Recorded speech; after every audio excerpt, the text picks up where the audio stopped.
તો ગુજરાતમાં હાલમાં જે ઠંડી પડી રહી છે તે હજી આગામી 48 થી 72 કલાક જોવા મળી શકે છે અને કેટલાક વિસ્તારો એવા પણ હશે કે જ્યાં આગળ ગુજરાતમાં કે શૂન્ય સુધી તાપમાન પહોંચી શકે છે. કયા કયા વિસ્તારો છે તે આજે આપણે જાણવા જઈ રહ્યા છે. સૌથી પહેલા તો આપણે જણાવી દઉં કે આજે નકશા જોઈ રહ્યા છો, હવામાન નિષ્ણાંત અથર્યા શેટ્ટીના અનુમાન પ્રમાણે નકશો તૈયાર કરવામાં આવ્યો છે.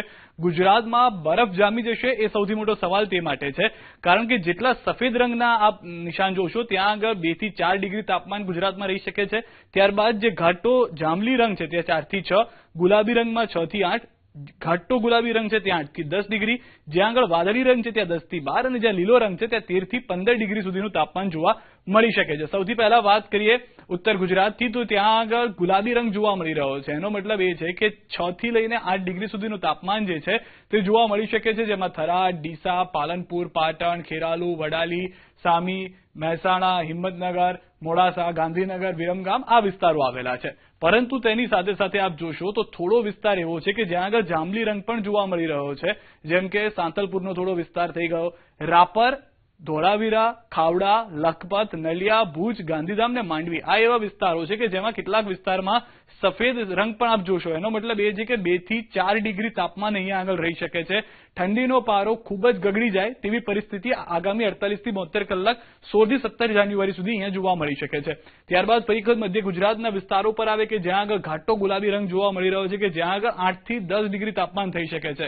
હવે જેમ કે અમદાવાદ છે, મહીસાગર છે, મોડાસાનો કેટલોક વિસ્તાર છે, આસપાસના સુરેન્દ્રનગરના વિસ્તારો છે, ગોધરા છે, દાહોદ, વડોદરા, છોટાઉદેપુર, ડભોઈ આ એ બધા વિસ્તારો છે કે જ્યાં આગળ 10 ડિગ્રી તાપમાન પણ ખૂબ જ ઠંડુ માનવામાં આવે છે. બરફ પડી રહ્યો છે તેવું જ પકડીને આપ ચાલો, કેમ કે એટલી ઠંડીની આદત 8 થી 10 ડિગ્રીની છે નહીં શહેરના લોકોને, તો તે ઠંડી અહીંયા જોવા મળી શકે છે. પરંતુ તેની સાથે સાથે 10 થી 12 ડિગ્રી જે છે તે મધ્ય ગુજરાતના કેટલાક વિસ્તારો જેમ કે નડિયાદમાં રહી શકે છે, ધંધુકા છે, ધોલેરા છે, સૌરાષ્ટ્રના કેટલાક વિસ્તારો જેમ કે ભાવનગર છે, મહુવા છે કે જ્યાં આગળ 10 થી 12 ડિગ્રી તાપમાન રહી શકે છે. ઉના અને વેરાવળ એવું છે કે જ્યાં આગળ 13 થી 15 ડિગ્રી તાપમાન રહી શકે છે.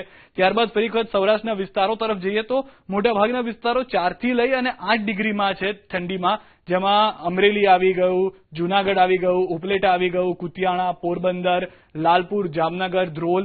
પરંતુ આ તમામની વચ્ચે આપ જોશો તો વધુ 2 એવા વિસ્તારો, રાજકોટના ગ્રામ્ય વિસ્તારના કેટલાક વિસ્તારો, ટંકારાના ગ્રામ્યના કેટલાક વિસ્તારો કે જ્યાં પણ શૂન્ય સુધી તાપમાન જઈ શકે છે, જેવું હવામાન નિષ્ણાંત અથર્યા શેટ્ટીનું અનુમાન છે.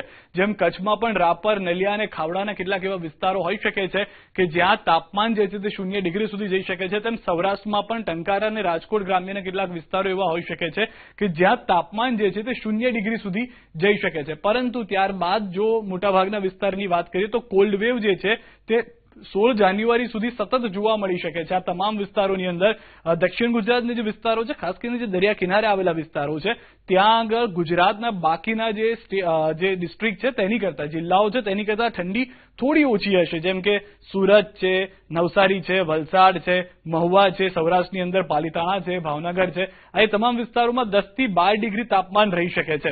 તેનું મુખ્ય કારણ એ છે કારણ કે દરિયા કિનારે નજીક આવેલું છે. કોલ્ડ વેવ જે છે, જે રીતે હાલમાં મેં હવામાન નિષ્ણાંત અથર્યા શેટ્ટી સાથે વાત કરી તો તેમનું કહેવું હતું કે પાકિસ્તાન અને અફઘાનિસ્તાન તરફથી જે ઠંડા પવનો આવી રહ્યા છે, સૂકા પવનો ફૂંકાઈ રહ્યા છે, જેની મોટાભાગની અસર જે છે તે આ વિસ્તારમાં થવાની છે. એટલે કે ગુજરાતના અન્ય વિસ્તાર કરતા આ જે કચ્છનો ભાગ છે, સૌરાષ્ટ્રનો કેટલોક ભાગ છે, તેના પર અસર વધુ થવાની છે અને એના કારણે જ કેટલાક એવા વિસ્તારો કે જ્યારે મેં હવામાન નિષ્ણાંત અથર્યા શેટ્ટી સાથે વાત કરી તો તેમણે કહ્યું હતું કે 0 ડિગ્રી સુધી તાપમાન જઈ શકે છે.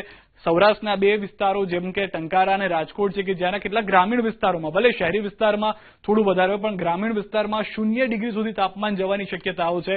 બરફ જામી જાય, એમનું કહેવું હતું કે ફ્રોઝન થઈ જાય છે, જમીન જે હોય ત્યાં આગળ બરફ જોવા મળતો હોય છે. રાપર છે, ખાવડા છે, નલિયા છે, તેમના તરફથી ખેડૂતો માટે એ પણ સલાહ આપવામાં આવી છે કે શક્ય હોય તો પાણી પડ્યું રહેતું હોય, એટલે જે પિયત માટે પાણી આપતા હોય તેમાં પાણી પડ્યું રહેતું હોય તેવું ના થાય તેનું ધ્યાન રાખવું. કારણ કે જો ઠંડી 0 થી 2 થી 3 ડિગ્રી સુધી પણ હોય તો એ બરફ જામી જાય છે, જેના કારણે પાકને નુકસાની થઈ શકે છે. તો મોટાભાગના ગ્રામ્ય વિસ્તારની અંદર આવી પરિસ્થિતિનું નિર્માણ થઈ શકે છે. પરંતુ ઠંડી જે છે તે 14, 15, 16 સુધી સમગ્ર ગુજરાતમાં જોવા મળશે. 14-15 પણ સારો એવો પવન હશે. અંબાલાલ પટેલ તરફથી પણ કહેવામાં આવ્યું છે, હવામાન નિષ્ણાંત અથર્યા શેટ્ટી તરફથી પણ કહેવામાં આવ્યું છે કે પવનની ગતિ સારી હોઈ શકે છે, પરંતુ ઠંડી તેનાથી પણ વધુ હશે, ઠંડી તેનાથી પણ વધુ ચડિયાતી હશે. તો 16 તારીખ સુધીની હવામાન નિષ્ણાંત તરફથી આગાહી કરવામાં આવી છે.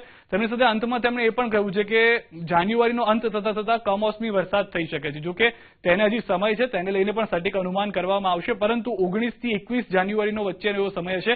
જેમ ડિસેમ્બર એન્ડ અને નવા વર્ષની શરૂઆત જાન્યુઆરીમાં ગુજરાતના કેટલાક વિસ્તારોમાં વરસાદ થયો હતો, 31 ડિસેમ્બરે દિવસ કે જ્યારે વરસાદ થયો હતો કેટલાક વિસ્તારોમાં, તેવું ફરી એક વખત જાન્યુઆરીના ખતમ થતા થઈ શકે છે. જો કે ઠંડી જે છે તે 13 તારીખથી અને 16 તારીખમાં ગુજરાતના ભૂક્કા બોલાવી દેશે.